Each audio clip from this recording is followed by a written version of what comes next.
आकाशी चंद्र चांदण्या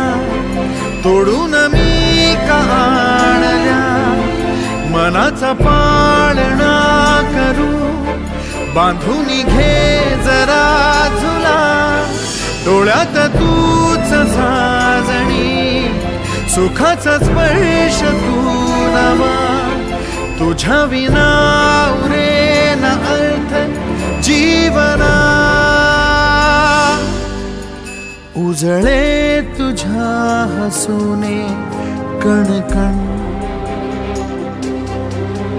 अन चंद्र हे हातीचे